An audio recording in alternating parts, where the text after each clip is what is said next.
Dans 10 ans, l'humanité vivra dans l'un de ces deux mondes. Le premier, une renaissance technologique où l'intelligence artificielle aura libéré le potentiel créatif de milliards d'êtres humains, créant une ère d'abondance et d'innovation sans précédent. Le second, une société à deux vitesses, où une élite technologique règne sur une masse déconnectée et obsolète. Les deux futurs sont possibles, mais une seule technologie, l'intelligence artificielle super intelligente, décidera lequel se réalisera. Mais voici ce que peu comprennent. Ce n'est pas la technologie qui choisira. C'est nous, par nos actions d'aujourd'hui. Laissez-moi vous raconter comment nous en sommes arrivés là. Il y a 3 ans, quelque chose d'extraordinaire s'est produit. Pour la première fois dans l'histoire de notre espèce, nous avons donné naissance à une intelligence non biologique, capable de comprendre, de créer et de raisonner. Ce n'était pas la singularité tant prophétisée. C'était plus subtil, plus progressif, mais tout aussi révolutionnaire. ChatGPT est apparu, puis Claude, puis Gemini. En l'espace de quelques mois, l'intelligence artificielle est passée de curiosité technologique à outil omniprésent. Elle écrit nos emails, code nos applications, crée nos images, compose notre musique. Et elle ne se fatigue jamais. Elle ne demande jamais de pause. Elle apprend à une vitesse vertigineuse. Et pour l'instant, elle n'est pas malveillante. Elle est serviable, polie et même bienveillante. C'est peut-être ça le plus troublant. Nous avons créé une intelligence alien ici sur Terre et elle veut nous aider. Mais aider qui exactement et à quel prix? C'est exactement là que notre histoire se divise en 2 chemins possibles. Commençons par le chemin sombre. Celui où nous échouons collectivement à démocratiser cette révolution.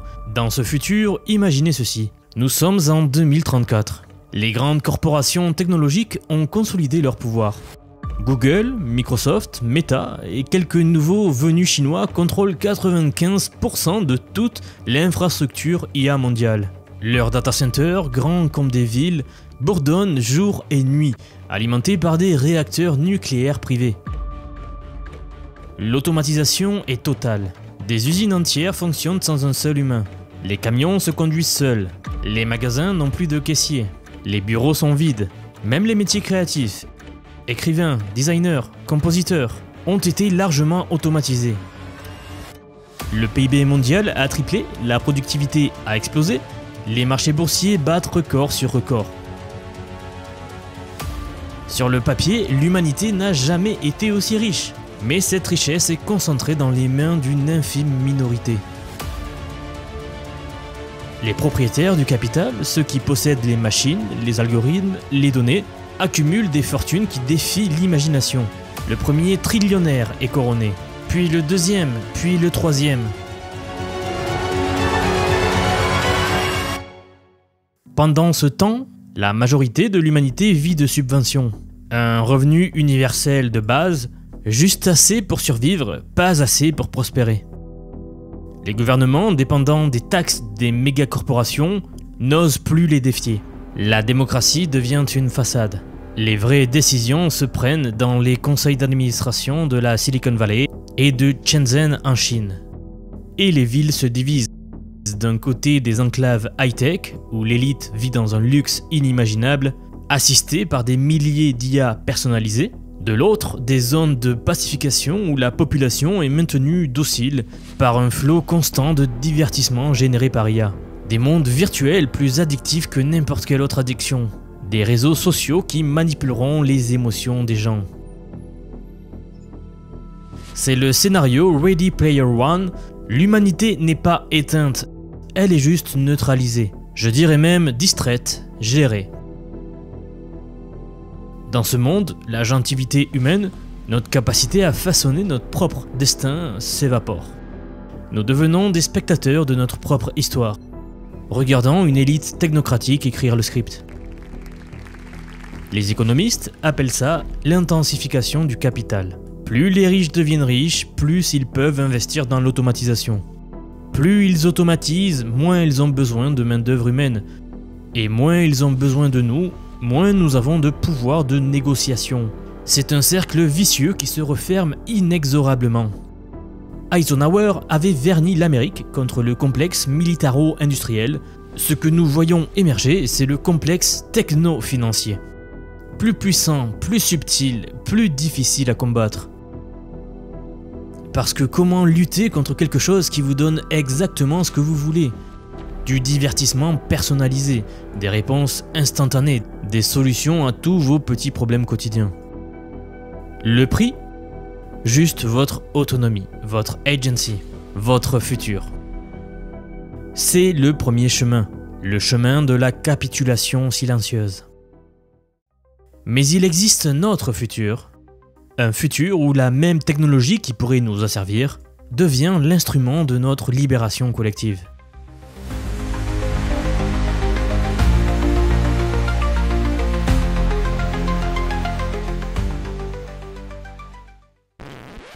Rembobinons.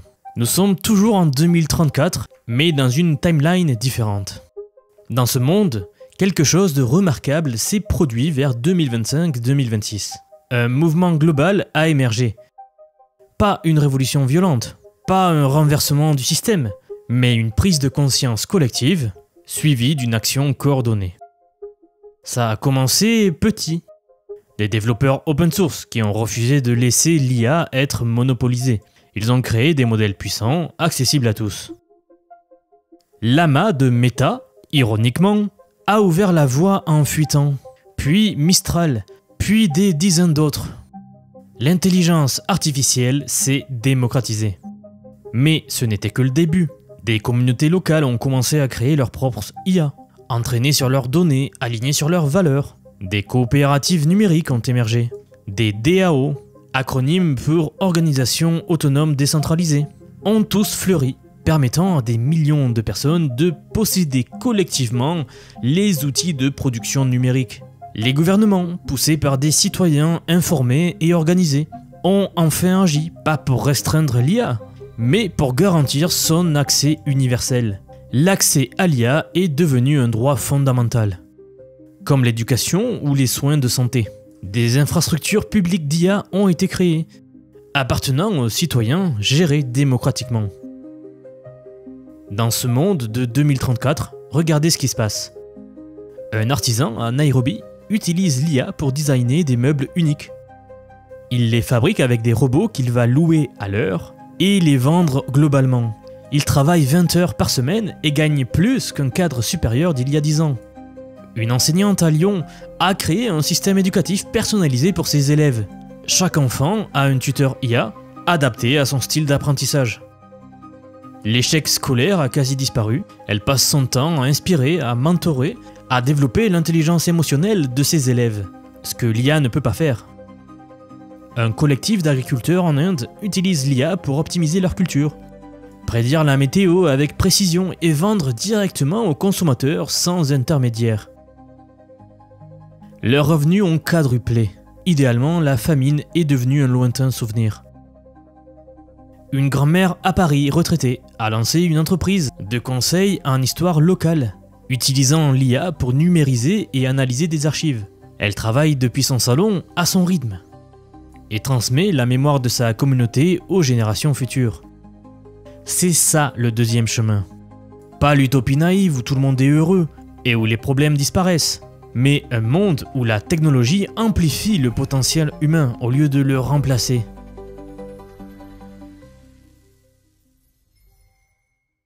Dans ce futur, l'IA n'élimine pas le travail, elle le transforme.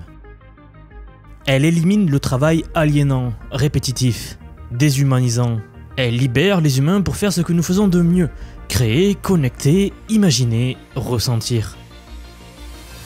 Les entreprises existent toujours, le capitalisme aussi, mais transformées. Les corporations sont obligées par la loi d'avoir des représentants d'IA publics dans leur conseil d'administration. Des IA qui représentent l'intérêt public, qui peuvent détecter et signaler la corruption, l'évasion fiscale les dommages sociétaux. La blockchain, technologie souvent moquée dans les années 2020, trouve enfin son utilité. Chaque transaction gouvernementale est enregistrée sur un registre immuable. Chaque vote est vérifiable, chaque flux d'argent public est traçable. La corruption devient techniquement impossible.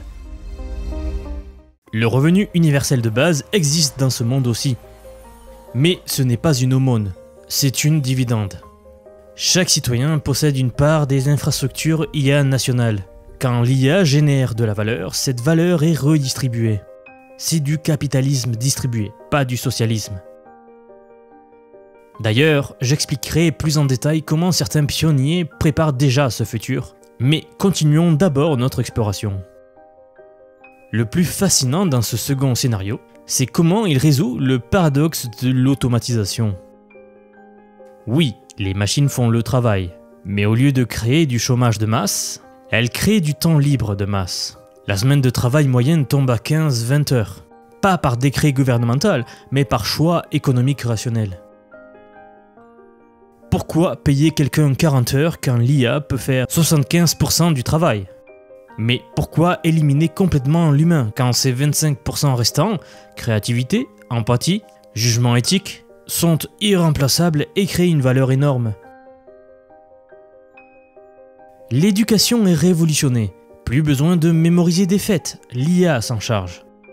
L'école se concentre sur la pensée critique, la créativité, la collaboration, l'intelligence émotionnelle. Les enfants apprennent à travailler avec l'IA, pas contre elle. Ils deviennent des chefs d'orchestre de l'intelligence artificielle. La médecine fait un bond de 50 ans en avant. L'IA diagnostique, mais les humains soignent. Les médecins passent enfin du temps avec leurs patients. Les maladies rares sont détectées instantanément.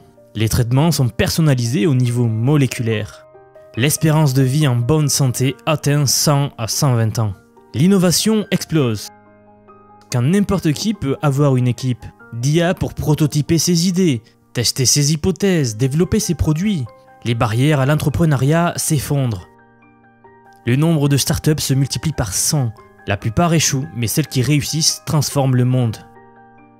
L'art et la culture connaissent une renaissance. Paradoxalement, dans un monde où l'IA peut créer n'importe quelle image, musique ou texte, l'art authentiquement humain devient plus précieux.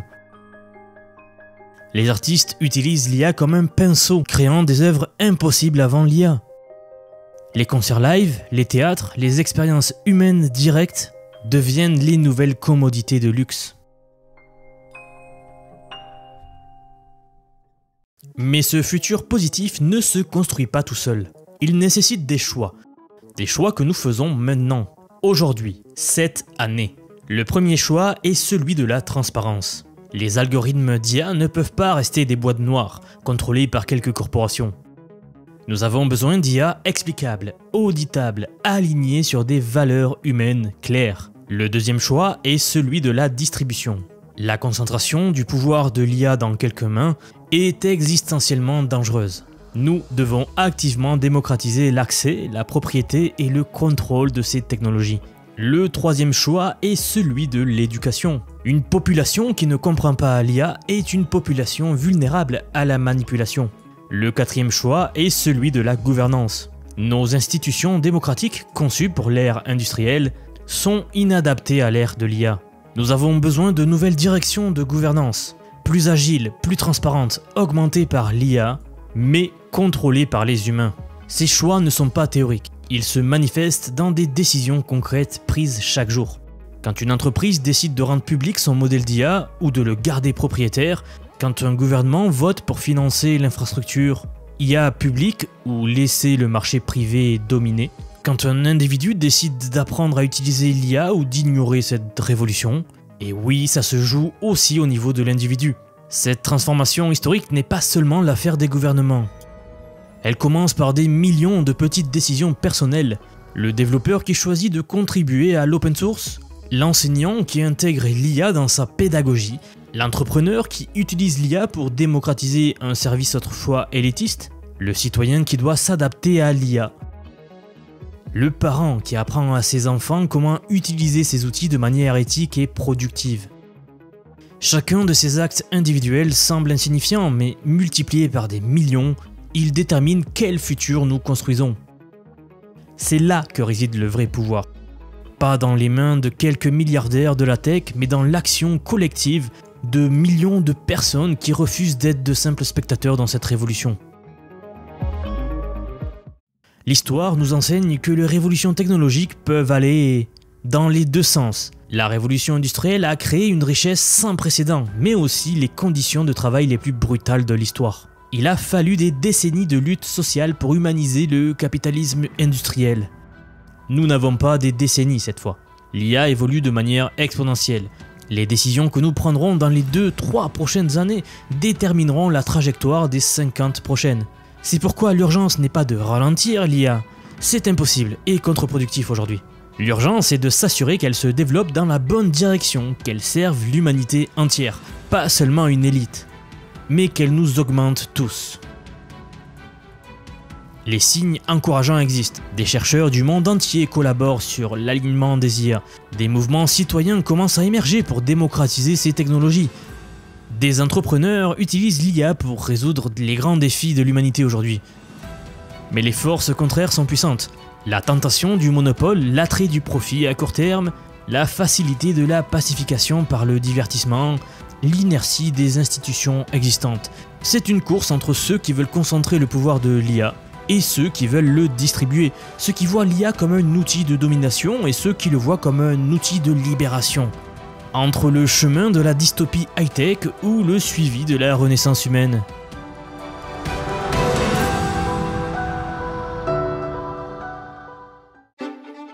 J'en reparlerai vers la fin, mais certains visionnaires préparent déjà des outils et des stratégies pour nous assurer du bon chemin. Regardons de plus près ce qui se passe déjà aujourd'hui, les signaux faibles du futur qui émergent. En Estonie, le gouvernement utilise l'IA pour automatiser les services publics, mais chaque algorithme est open source, auditable par les citoyens même. Le résultat ?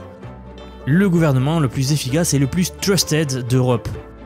À Singapour, des IA urbaines optimisent le trafic, l'énergie, les déchets, mais les données appartiennent aux citoyens qui reçoivent des micro-paiements chaque fois que leurs données sont utilisées. En Finlande, un programme national forme 1% de la population à l'IA chaque année. L'objectif est de créer la population la plus lettrée du monde. Au Kenya, des entrepreneurs utilisent l'IA pour créer des services financiers pour les non-bancarisés, ou amener l'éducation pour les zones rurales, ou faire de la télémédecine pour les communautés isolées. Ces exemples montrent que le futur positif n'est pas une utopie, il est en construction. Mais il a besoin de grossir, il a besoin de scaler, il a besoin que plus de gens comprennent les enjeux et agissent maintenant. Parce que l'alternative, le futur sombre, se construit aussi. Chaque jour où nous acceptons l'opacité algorithmique, chaque jour où nous restons passifs face à cette transformation.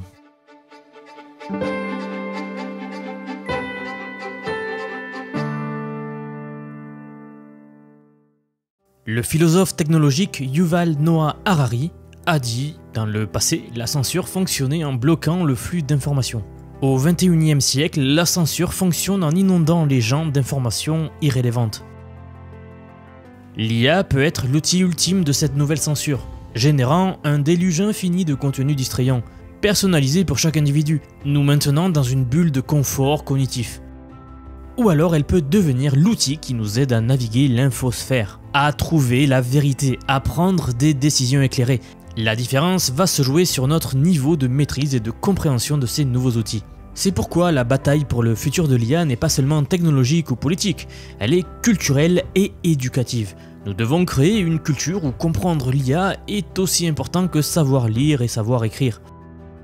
Où questionner les algorithmes est un réflexe citoyen, où utiliser l'IA de manière éthique et productive est une compétence de base. Cette transformation culturelle ne viendra pas d'en haut, elle doit venir de la base, de millions de personnes qui décident de ne pas être les victimes passives de la révolution de l'IA, mais des acteurs actifs dans sa direction.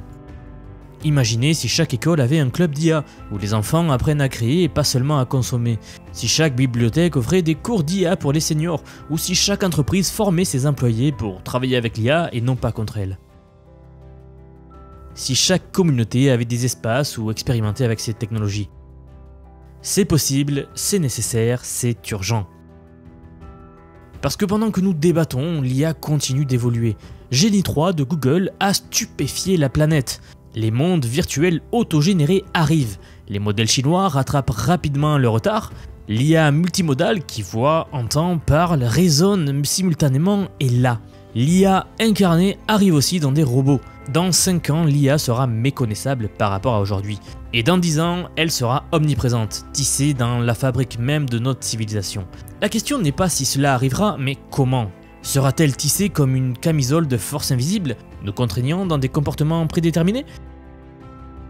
Ou comme des ailes nous permettant de voler vers des hauteurs jamais imaginées? Le choix est encore ouvert, mais la fenêtre se ferme. Revenons à nos deux futurs de 2034. Dans le futur sombre, l'humanité survit mais ne vit pas vraiment.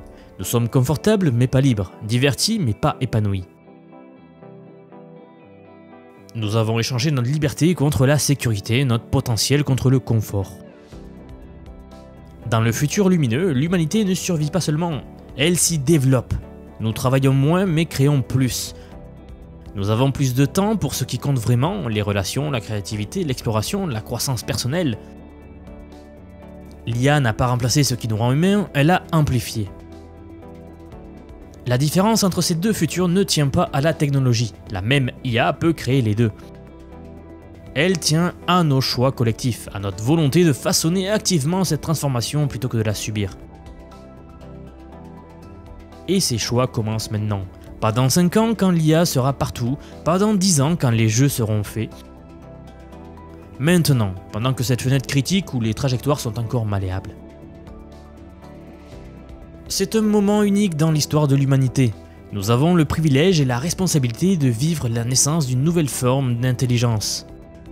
Comment nous répondons à ce moment qui définira le prochain chapitre de l'histoire humaine? Allons-nous être la génération qui a laissé l'IA devenir un outil d'oppression? Ou celle qui l'a transformée en instrument de libération humaine?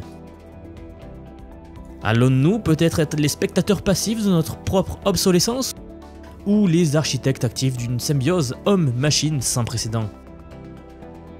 Ces questions ne sont pas rhétoriques, elles demandent des réponses concrètes traduites en action. Si vous croyez au futur lumineux, alors agissez, apprenez, partagez, organisez, votez, créez. Ne laissez pas les autres écrire le script de votre futur. L'IA n'est pas une force de la nature à laquelle nous devons nous soumettre, c'est une création humaine que nous pouvons et devons diriger. Mais seulement si nous comprenons bien comment elle fonctionne, quelles sont ses capacités, quelles sont ses limites, comment l'utiliser de manière éthique et productive. Je le répète, cette compréhension ne peut pas rester l'apanage d'une élite technique. La bonne nouvelle, contrairement à la programmation traditionnelle qui demandait des années d'études, travailler avec l'IA moderne est remarquablement accessible. Mais apprendre seul, sans structure, sans méthode, c'est se perdre dans un océan de possibilités. C'est pour toutes ces raisons que moi aussi j'ai voulu apporter ma pierre à l'édifice. Depuis quelques mois déjà, j'ai construit un programme d'apprentissage unique. Je vous apprends l'IA sous tous ses aspects. C'est une formation pensée pour vous transmettre tout ce que je sais, alors non seulement sur les modèles comme ChatGPT, Claude, Grok, Eleven Labs et bien d'autres, mais surtout sur la manière de les intégrer concrètement dans votre vie, dans votre travail et dans vos projets. Et ce, que vous soyez salarié, indépendant ou entrepreneur. C'est une formation vivante, constamment mise à jour. Demain, je vais sortir la plus grosse mise à jour à ce jour de la formation. Ça fait un petit moment que j'en parle, mais elle arrive. Donc un module entier dédié à l'automatisation par IA, donc la création des agents IA, des espèces de salariés virtuels qui vont travailler pour vous et tout faire pour vous, vous faire gagner des heures et des heures et des heures. Ça, c'est en ligne dans la formation. Je vous le disais également, j'ai déjà formé plus de 2500 personnes, nous approchons des 3000, donc déjà merci pour le soutien. Sachez qu'il n'y a pas besoin d'être développeur, pas besoin d'avoir un profil technique. Je vous prends par la main et pas à pas avec des leçons vidéo claires, des cas pratiques concrets, des modules complets pour que vous puissiez gagner du temps, de l'impact et surtout de l'avance. Dernier point mais pas des moindres, si vous nous rejoignez aujourd'hui, vous aurez accès à toutes les évolutions du futur sans surcoût et accès illimité à vie à tout ce que je vais vous apprendre. Donc aujourd'hui c'est paiement unique, ce n'est pas mensuel, c'est juste un paiement unique et vous aurez accès à vie à toutes les mises à jour que je vais faire en permanence puisqu'il faut bien suivre l'évolution de l'IA, n'est-ce pas? Si cela vous intéresse, vous avez le lien en dessous de la vidéo, donc soit en description, soit en commentaire épinglé pour nous rejoindre. En tout cas, moi, je serai très heureux de vous accueillir dans le programme. Le futur que nous construisons dépend de combien de personnes franchiront ce pas. Combien vont décider de ne pas rester sur la touche, combien choisiront d'être acteurs plutôt que spectateurs. L'histoire retiendra notre génération comme celle qui a fait face au plus grand point d'inflexion de l'histoire humaine. La question est qu'est-ce que l'histoire dira de nos choix ? Que nous avons eu peur et avons laissé le futur nous échapper? Ou que nous avons saisi ce moment extraordinaire pour créer une civilisation plus juste, plus créative et plus humaine? Le paradoxe final est le suivant. Plus l'intelligence artificielle devient puissante, et plus l'intelligence humaine devient précieuse. Pas l'intelligence au sens cuit, mais l'intelligence, les qualités uniques qui nous définissent. Dans le futur sombre, ces qualités sont supprimées, inutiles dans un monde géré par et pour les machines. Mais dans le futur lumineux, elles sont célébrées, amplifiées, essentielles pour diriger la puissance de l'IA vers des fins nobles. Nous sommes à la croisée des chemins, deux futurs nous attendent, et le choix nous appartient encore. Alors, quel futur choisirez-vous de construire ?